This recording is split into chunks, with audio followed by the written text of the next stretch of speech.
आज मेरे पास तुम लोगों के लिए खास प्रोजेक्ट है। बताओ इसे कौन करेगा? मैडम जी मैं।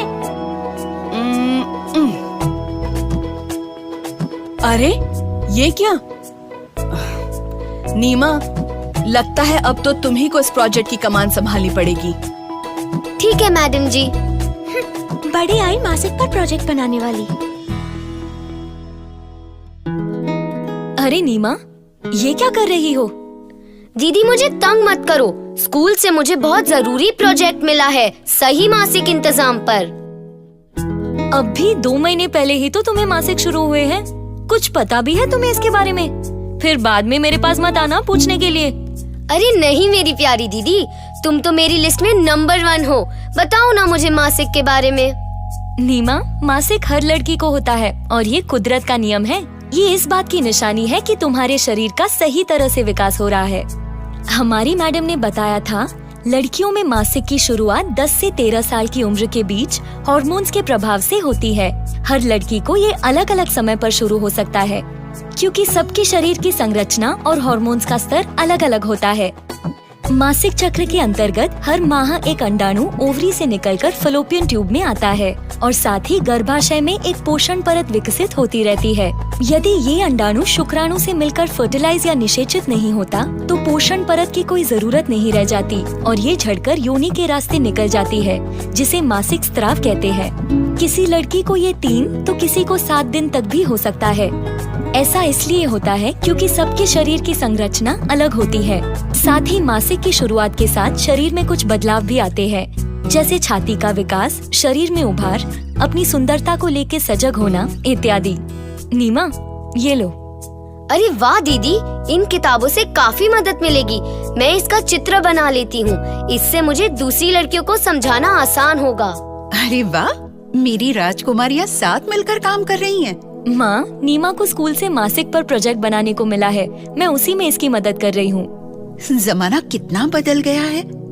आजकल मासिक का सही इंतजाम करने के लिए न केवल नैपकिन जैसे स्वच्छ साधन है, बल्कि स्कूलों में भी लड़कियों को मासिक के बारे में जानकारी दी जाने लगी है।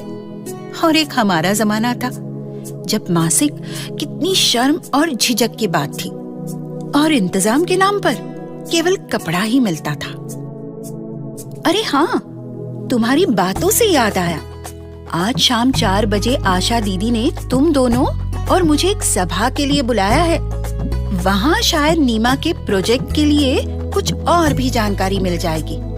4 बजने में कितना समय है माँ? आओ बहना आओ सहेली, मासिक कब ना रहे पहेली। नमस्ते। आज मैं और ANM बहन जी आप लोगों को मासिक के बारे में कुछ जानकारी देंगे। नमस्ते। मासिक के दौरान अक्सर लड़कियों को दर्द, अनियमितता और ज्यादा बहाव जैसी कुछ तकलीफों का सामना करना पड़ सकता है। आमतौर पर मासिक चक्र 28 दिनों का होता है, पर ये चक्र 7 दिन आगे पीछे भी हो सकता है। और हाँ, शुरुआत के कुछ सालों तक ये चक्र अनियमित होता है, यानी कभी मासिक 3 सप्ताह तो कभी 6 सप्ताह के बाद भी हो सकता है। मगर बहन जी, मासिक के दौरान मुझे दर्द क्यों होता है? दर्द तो चोट लगने पर होता है ना?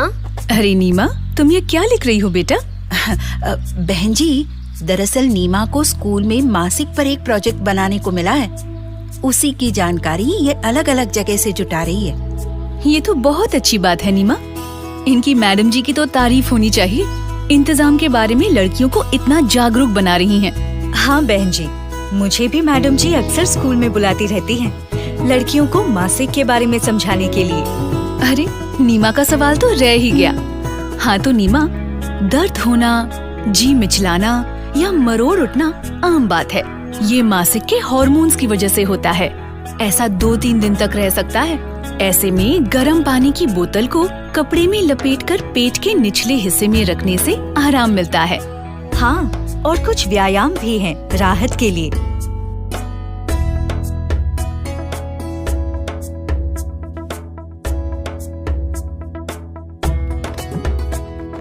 पर दीदी, उन दिनों में मुझे इतना बहाव क्यों होता है?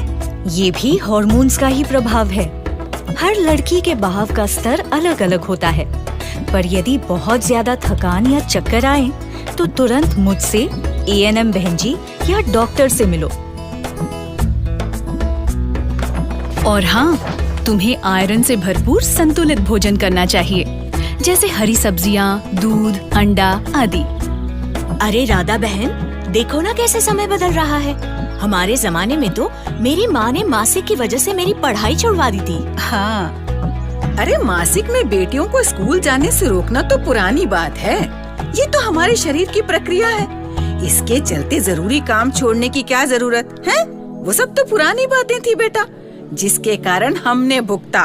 हमारी बच्चियों की पढ़ाई और तरक्की में हम मासिक को बाधा नहीं बनने देंगे। ये भी लिख लेती हूँ। सही मासिक इंतजाम हो, सही सही सब काम हो, पढ़ना लिखना आगे बढ़ना, कभी न रुकना ठान लो। मासिक में बहुत जरूरी है हर रोज नहाना और शरीर के सभी अंगों को साफ रखना। नैपकिन को बहाव के हिसाब से बार बार बदलते रहना और हर बार हाथ साबुन से धोना।